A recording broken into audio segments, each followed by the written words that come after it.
So this chapter basically has a lot of map work.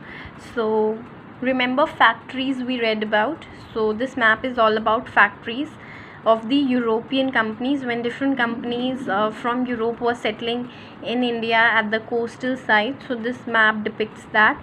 So it is from the year 1705. Okay, like different companies, English, French, Portuguese, Dutch, they settled in India for trading, okay, in the forms of factories. So different symbols are assigned here.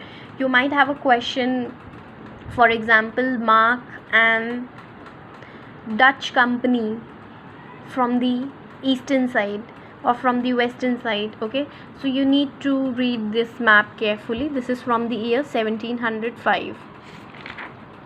Now coming to the second map, we have this map.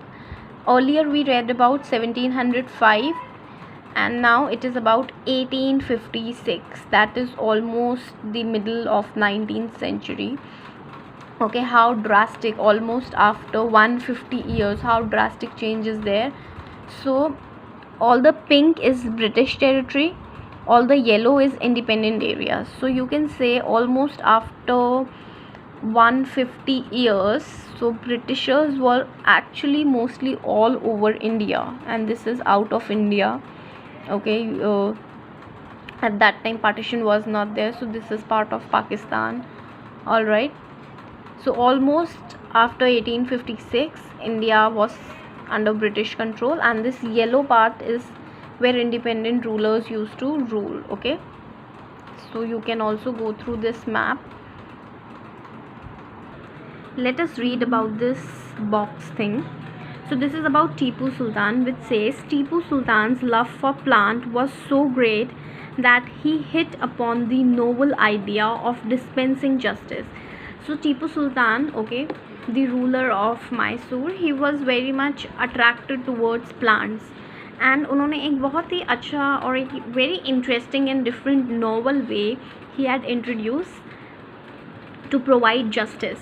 For various offense, he fixed proportional punishments, not by imposing fines or putting people behind bars, but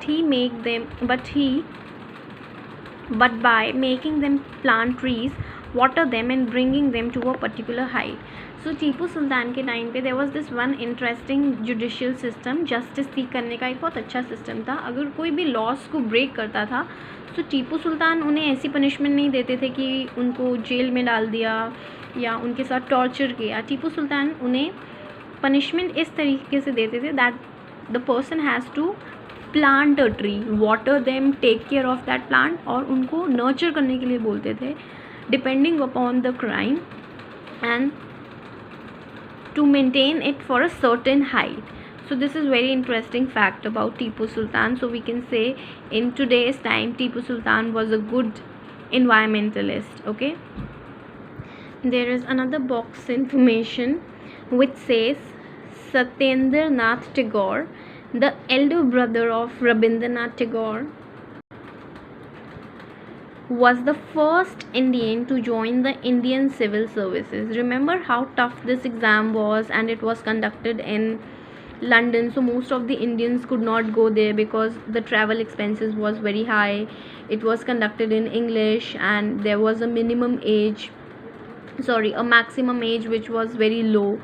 So from India, Satyendra Nath Tagore, who was the elder brother of Rabindranath Tagore, he was the first Indian to join this civil service. Okay, Indian civil service. He went to England to give the exam and was selected in June 1863. He completed his training and returned to India in November 1864. Okay, after an year. His first posting was in Bombay Presidency.